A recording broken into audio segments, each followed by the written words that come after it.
విజయనగరం జిల్లాలో mass following ఉన్న లీడర్లలో ముందు వరుసలో ఉంటారాయన. జిల్లాలో దిగ్గజ వంశాన్ని ఎదుర్కొని 2 సార్లు ఎమ్మెల్యేగా గెలిచారు.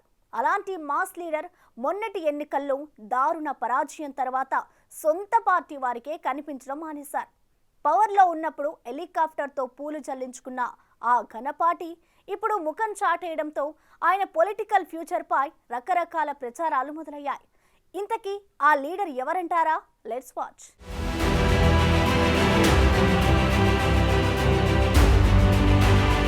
ఏపీ మాజీ డిప్యూటీ స్పీకర్, విజయనగరం మాజీ ఎమ్మెల్యే కొలగట్ల వీరభద్రస్వామి మరోసారి కండువా మార్చేందుకు రంగం సిద్ధం చేసుకుంటున్నారట.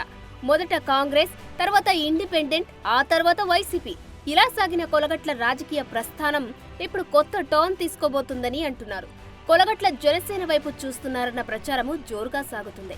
పార్టీలు మారినా విజయనగరం జిల్లా కేంద్రంలో స్వామికి మంచి పట్టు ఉంది. మాస్ లీడర్గా ఆయనకు ఉన్న గుర్తింపు ఇంకెవ్వరికి లేదనే చెప్పాలి. అశోక్ గజపతిని, ఆయన కుమార్తెను కూడా ఓడించిన చరిత్ర ఆయనది. ఎన్నిసార్లు ఓడినా పట్టువదలని విక్రమార్కుడిలా పోరాటం చేసి 2 సార్లు ఎమ్మెల్యేగా గెలిచారు. అశోక్ గజపతి రాజును, ఆయన కుమార్తె అదితిని ఓడించిన ఘనత దక్కించుకున్నారు. అందుకు తగ్గట్లు క్యాడర్ను కూడా బలోపేతం చేసుకున్నారు. అంతటి మాస్ ఇమేజ్ ఉన్న లీడర్ కాబట్టే 2014లో కొలగట్ల ఓడిపోయినప్పుడు జగన్ పిలిచి మరి ఎమ్మెల్సీని చేశారంటారు. మాస్ ఇమేజ్ కి తగ్గట్లే అవినీతి మరకలను అంటించుకున్నారనే టాక్ నడుస్తుంది. గత ప్రభుత్వంలో డిప్యూటీ స్పీకర్ గా ఉన్న సమయంలో నియోజకవర్గంలో అన్ని వ్యాపారాలలో వాటాలు మాత్రమే కాకుండా కొన్నిటిని దబాయించి మరీ లాక్కున్నారనే అపప్రద కూడా మూటగట్టుకున్నారు. రియల్ ఎస్టేట్ లో అయితే తన సొంత ఎస్టేట్ అన్నట్లు దోచుకున్నారనే విమర్శలు ఉన్నాయి. ముఖ్యంగా ఆయన చిన్న అల్లుడు ఈశ్వర్ కౌశిక్ పై గంజాయి సరఫరా ఆరోపణలు గట్టిగానే వినిపిస్తున్నాయి. చిన్న కుమార్తెను మున్సిపల్ కార్పొరేషన్ డిప్యూటీ మేయర్ గా చేసి కార్పొరేషన్ సొమ్మును దోచుకున్నారని వైసీపీ నేతలే ఆరోపిస్తున్నారు. ఈ ఆరోపణలే మొన్నటి ఎన్నికల్లో చిత్తుగా ఓడిపోవడానికి కారణమనే వాదనలు ఉన్నాయి. విజయనగరం జిల్లా చరిత్రలో ఎన్నడూ లేనంతగా ప్రత్యర్థి అదితి గజపతిరాజు ఆయనపై 60,000 పైచిలుకు ఓట్ల మెజారిటీతో గెలిచారు. అదంతా కొలగట్ల అవినీతి ఫలితమే అంటున్నారు. గత ప్రభుత్వంలో డిప్యూటీ స్పీకర్ అయిన తర్వాత సార్ చేసిన అతి అంతా ఇంతా కాదు. డిప్యూటీ స్పీకర్ పదవి రాగానే విజయనగరంలో ర్యాలీ నిర్వహించి హెలికాప్టర్ నుండి పూలు జల్లించుకున్న ఘనత ఆయనది. ఆ తర్వాత ప్రెస్ మీట్ల మీద ప్రెస్ మీట్లు పెట్టి విజయనగరంలో ఉన్న అశోక్ గజపతి రాజు నుంచి అమరావతిలో ఉన్న చంద్రబాబు, పవన్ కళ్యాణ్లను ఆయన తిట్టని తిట్టు లేదంటే అతిశయోక్తి కాదు. ముఖ్యంగా జగన్ మెప్పు కోసం పవన్ కళ్యాణ్ పై ఓ రేంజ్ లో రెచ్చిపోయారు. తాను సరిపోను అన్నట్లు మాజీ మంత్రి బొత్స నుండి ఎంపీ, ఎమ్మెల్యేలను తన ఇంటికి పిలిపించి మరీ ప్రెస్ మీట్లు పెట్టించి తిట్టించేవారు. చంద్రబాబును సీఎంను చేయడానికి పవన్ కళ్యాణ్ ఆరాటం అంటూ హేళన చేసిన సందర్భాలు ఉన్నాయి. పవన్ కళ్యాణ్కి రాజకీయం అంటే తెలుసా అంటూ చులకనగా మాట్లాడిన సందర్భాలు కోకొల్లాలు.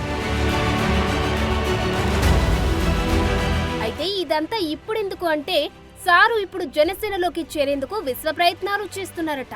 ఎలాగైనా గాజు గ్లాసు గూటికి చేరాలని ప్రదక్షిణలు చేస్తున్నారట. అది కూడా తన రాజకీయ భవిష్యత్తు కోసం కాదట. Vizianagaram municipal corporation deputy mayor అయిన తన చిన్న కుమార్తె కొలగట్ల శ్రావణి రాజకీయ భవిష్యత్తు కోసమే అంటున్నారు. మొన్న ఎన్నికల్లోనే కుమార్తెను రంగంలోకి దింపుదామని అనుకున్నప్పటికీ జగన్ దానికి ఒప్పుకోలేదట. అయితే కొలగట్ల దాయాదులు అవనాపు, గురానా కుటుంబాలు ఇప్పటికే జనసేనలో చేరడం, కూటమి ప్రభుత్వంలో భాగస్వాములు కావడంతో స్వామికి నిద్ర పట్టడం లేదట. ఎలా అయినా జనసేనలో చేరి దాయాదులకు చెక్ పెట్టడంతో పాటు నియోజకవర్గంలో జనసేనకి పెద్ద దిక్కుగా మారాలని ఉవ్విళ్లూరుతున్నారట. స్వామి జనసేనలో చేరేందుకు తీవ్రంగా ప్రయత్నిస్తుండటంతో రామేశ్వరం పోయినా శనీశ్వరం వదలడం లేదని అవనాపు, గురానా ఫ్యామిలీలు తెగ ఇదైపోతున్నాయట. కానీ కొలగట్ల చేరికకు జనసేన ముఖ్య నాయకులు ఇప్పటికే ససీమిరా అన్నారనే టాక్ నడుస్తుంది. దీంతో స్వామి రూటు మార్చి అమెరికాలో ఉద్యోగం చేసుకుంటున్న పెద్ద అల్లుడితో మంతనాలు జరుపుతున్నారట. పెద్ద అల్లుడు ద్వారా జనసేన కీలక నాయకుడు నాదెండ్ల మనోహర్ కి రాయబారాలు పంపుతున్నారట. గత మున్సిపల్ కార్పొరేషన్ ఎన్నికల్లో 50కి 48 డివిజన్లలో వైసీపీ గెలిచింది. అప్పటి నుంచి నిన్న మొన్నటి వరకు కార్పొరేషన్ ను ఒంటి చేత్తో శాసించారాయన. అలాంటి ఆయన ఓటమి తర్వాత ఇల్లు కదలడం లేదు సరికదా, ఎవ్వర్ని రానివ్వడం లేదట. దానికి కారణం ఆయన జనసేనలో చేరిన తర్వాతనే కార్పొరేషన్ పై ఫోకస్ చేస్తారని వాదనలు వినిపిస్తున్నాయి. ఆ క్రమంలో కార్పొరేషన్ను జనసేనకు గిఫ్ట్గా ఇస్తానని ప్రతిపాదనలు పెడుతూ పార్టీ మారాలని చూస్తున్నారట.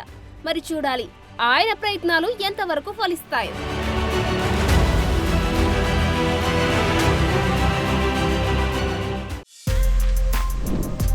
For more videos like this, subscribe Big TV channel.